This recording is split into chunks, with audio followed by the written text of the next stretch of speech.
ברוך אתה אדוני אלוהינו מלך העולם שהכל נהיה בדברו. In a matter of days, we'll all be sitting around the Seder, the first night of Pesach, outside of Israel, 2 nights of Pesach, celebrating the Seder. We are going to repeat, we're going to tell the story of the Exodus from Egypt. And of course, one of the salient features are the recounting of the 10 plagues that God sent upon the Egyptians to force them to let the Jewish people out. Well, I think these plagues are going to have a different meaning for us today because we have a plague ourselves. You know, the coronavirus is attacking all of us, so that the Seder of Pesach maybe will make us feel a little closer to the Egyptians because they had to suffer that much. And this time, we are, of course, the object of that plague, the entire humanity, as a matter of fact.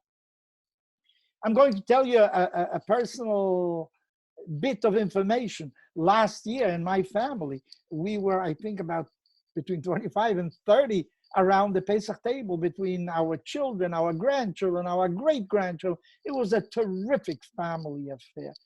Beautiful, beautiful. Of course, this year it's going to be different, but we had planned before.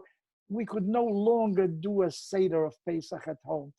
It's very difficult for us, for my wife. We have a certain age.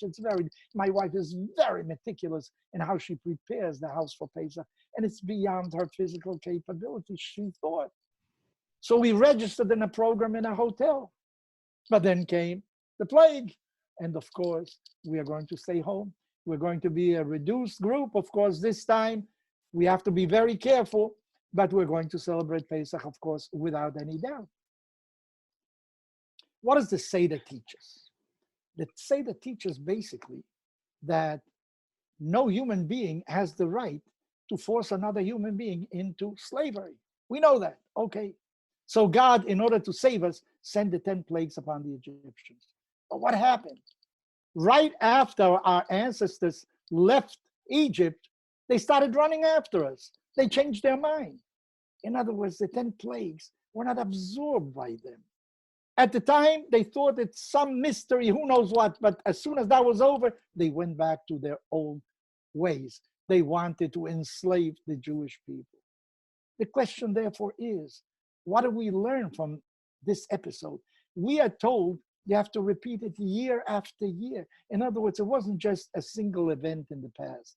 This repeats itself constantly. The Exodus of Egypt teaches us that a human being has dignity. He was created in the image of God, and no other human being has the right to enslave him. It teaches us that without law, this world cannot function. That's what we received in Mount Sinai. So I hope that this experience with the pandemonium that we have right now, the pandemia that we have right now of this virus, will be a lesson for us that we shouldn't forget. The closeness that we establish now between our families, between our neighbors, how one tried to help the other. This will be over. I am sure of that. But I hope that the lesson of responsibility, of mutual responsibility will remain, because the virus does not recognize race. It does not recognize religion. It does not recognize the color of your skin. The virus attacks everybody. So it brought us together. I certainly hope that after this pandemia is over, we will certainly retain the positive lessons we learned from this experience. May God give us good health, and I wish you all a very happy and free Pesach 2020, 5780 in the Jewish calendar.